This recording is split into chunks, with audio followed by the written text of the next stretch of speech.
सभी को जय माँ काली। कैसे हैं आप सभी लोग? आशा करती हूँ कि माता रानी की असीम कृपा आप सभी पर बरस रही होगी और मैं सबके अंधन के भंडार भर रही होंगी।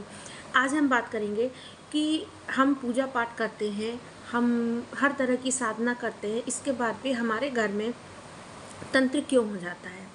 और तंत्र जो करने वाले होते हैं वो तो तंत्र कर देते हैं, लेकिन इसके बाद आपके घर की सुरक्षा होती है, कैसे होती है, ये आपको कैसे पता चलेगा। तो आप वीडियो में अंत तक बने रहिएगा और अगर आपको वीडियो अच्छी लगे तो कमेंट में जय माँ काली ज़रूर लिखिएगा। देखिए, जो पूजा पाठ हम लोग करते हैं तो पूजा पाठ से क्या करते होती है, ऊर्जा होती है, ऊर्जा बनती है। ठीक है, मंत्र जाप करते हैं तो उनसे ऊर्जा बनती है। तो वो ऊर्जा जो रहती है वो हमारे घर की सुरक्षा करती है।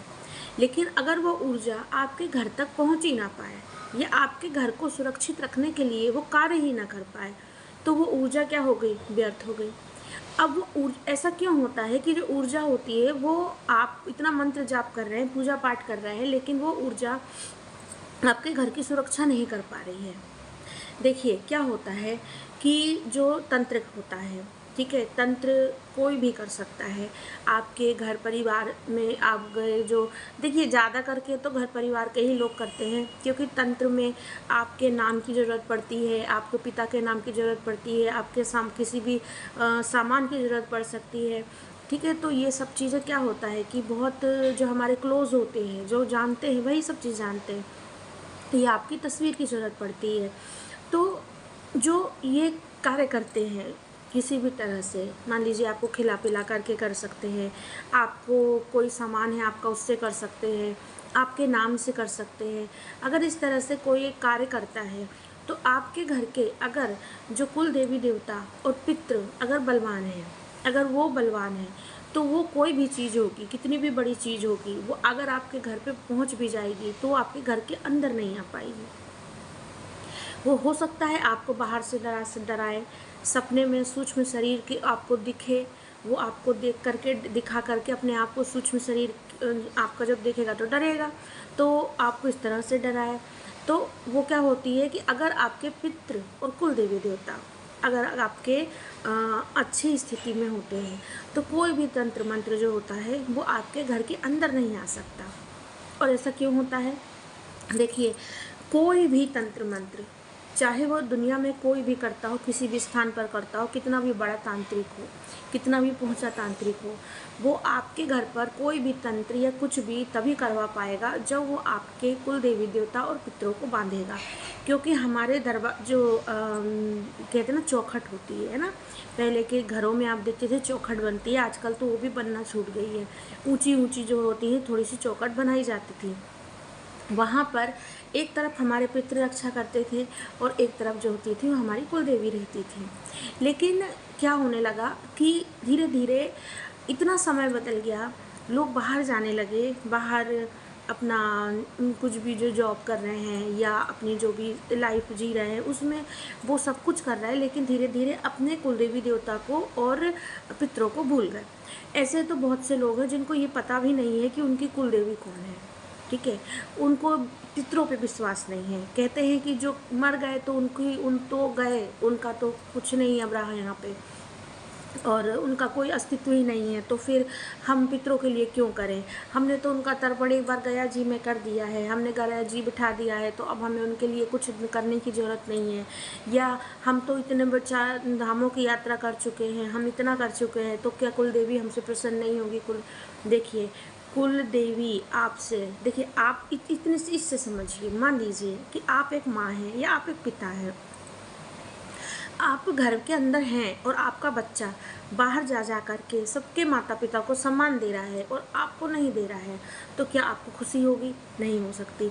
तो यही होता है कि आपकी जो कुल देवी होती हैं, आप चाहे जितनी भी पूजा पाठ कर रहे हो, कथा करवा रहे हो, पुराण करवा रहे हो, आपको हर चीज़ में अपनी कुल देवी को आगे रखना है। अगर आप मान लीजिए कि कथा भी करवाते हैं, अगर आप कोई बहुत बड़ा अनुष्ठान रखवाते हैं, तो उसमें भी सबसे पहले जो जानकार पंडित होते हैं वो आपके कुल देवी देवताओं को पहले प्रसन्न करते हैं। ठीक है ना? तो जब आपके कुल देवी देवता प्रसन्न होते हैं, जब आपके पितृ प्रसन्न होते हैं, तो कोई भी जो तंत्र मंत्र होता है ना वो आपके घर में नहीं आ सकता। वो गेट तक आएगा, गेट तक आएगा, लेकिन गेट के अंदर नहीं आ पाएगा, क्योंकि अंदर से एंट्री हो नहीं सकती उसकी। ठीक है, वो भले सूक्ष्म शरीर है, वो किसी को भी तांत्रिक भेजा हो, लेकिन सूक्ष्म शरीर भी आपके जो कुल देवी देवता हैं, आपके जो पितृ हैं, वो भी तो ऊर्जा के ही रूप में हैं, तो अब वो अंदर आने नहीं देते उनको। ठीक है, अच्छा, तो ये हो गया कि अगर आपके कुल देवी देवता स्ट्रांग हैं तो कोई कुछ आपको कर नहीं सकता, आपके पितृ स्ट्रांग हैं तो आपको कोई कुछ कर नहीं सकता। ठीक है, अच्छा, अब मान लीजिए कि ऐसे बहुत से लोग होंगे जिन्होंने कभी पितरों को या कुल देवी देवताओं के लिए कुछ नहीं किया। अब वो पूजा पाठ तो बहुत कर रहे हैं, लेकिन उनके घर में बहुत सारी चीज़ें हो रही हैं, बहुत नेगेटिव चीज़ें हो रही हैं, किसी का एक्सीडेंट हो रहा है, कोई अकाल मौत मर रहा है, अच्छा खासा इंसान है, वो रोज़ रोज़ बीमार पड़ रहा है, दवा। देखिए, मैं पैसे की बात नहीं करूँगी, जो पैसे होते हैं, जो आर्थिक स्थिति होती है, जो लक्ष्मी होती हैं, ठीक है, उनका क्या है कि आज आपके पास है, कल आपके पास हो सकता और हो, फिर नहीं भी, लेकिन पैसा आपका है, लेकिन जा किधर रहा है, ये आपको ध्यान देना पड़ेगा। मान लीजिए पैसे की तो आवत आपके घर में बहुत है, लेकिन आप कोई किसी को भी, एक को बीमारी हो रही है, फिर ख़त्म हो रही है, दूसरे को हो जा रही है, फिर ख़त्म हो रही है, तीसरे को हो जा रही है, इस तरह से बीमारियां कंटिन्यू ट्रांसफ़र होती जा रही हैं, बिना मतलब की बात में मतलब कि लड़ाई झगड़ा हो रहा है और मारा पीटी हो रही है, पुलिस कचहरी कोर्ट के चक्कर लगा रहे हैं।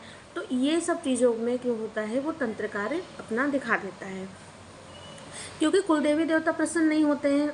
और आप जो भी पूजा पाठ कर रहे हैं, उसकी ऊर्जा क्या होती है, वो जो तंत्र जो भी आपके घर में भेजा गया है, उसकी ऊर्जा जो है वो या तो उसको मिल जाती है, आपका भोग वोग सब वो ग्रहण करता है, ऊर्जा भी आपकी खा जाता है, क्योंकि आपको मंत्र ये भी नहीं पता होता है कि हमें, इसीलिए बार बार कहा जाता है कि मंत्र जाप करो तो सुरक्षा घेरा बना के करो, संकल्प लेके करो, मानसिक जाप करो, बिल्कुल होठ ना हिलाओ, मुंह नहीं हिलाओ, ताकि आपकी ऊर्जा कोई नेगेटिव चीज़ नहीं ले सके।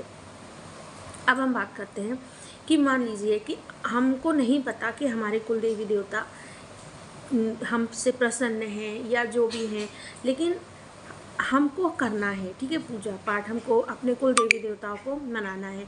अगर मान लीजिए कि वो आप कोई भी आपको तंत्र कर रहा है तो आपको उससे सुरक्षा चाहिए, तो आपको क्या करना है, आप ये करेंगे कि एक दिन आप अपने कुल देवी देवता के लिए मनाइए, मंगलवार हो, शनिवार हो, नहीं भी पता है आपको तो भी आप एक दिन मनाइए। एक दिन में आप क्या करिए कि माँ के कुल देवी देवता के लिए आप भोग बनाइए, उनके नाम से अलग से भोग लगा, उनके नाम से आप भोग लगाइए और अपनी सुरक्षा के लिए प्रार्थना कीजिए, उनसे कहिए कि वो आपकी सुरक्षा करें।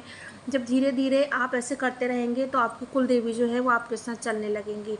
और नहीं तो अगर लंबे समय तक आप कुल देवी के स्थान नहीं जाएंगे, आप कुल देवी की पूजा पाठ नहीं करेंगे, आप पितरों के लिए अमावस्या पर कोई दान दक्षिणा, आप दान वगैरह नहीं करेंगे, धीरे धीरे कुल देवी आपके यहाँ से लुप्त हो जाएंगी, पितर आपके कार्य नहीं करेंगे। फिर दुनिया भर की जो चीज़ें हैं, जो देखिए जितनी पॉजिटिव चीज़ें हैं उतनी नेगेटिव चीज़ें भी हैं, तो वो क्या होंगी, फिर आप पर हावी होंगी, परेशान करेंगी। तो मैं आशा करती हूँ कि आपको वीडियो अच्छा लगा होगा। अगर अच्छा लगा तो कमेंट में जय माँ काली ज़रूर लिखिएगा। जय माँ काली।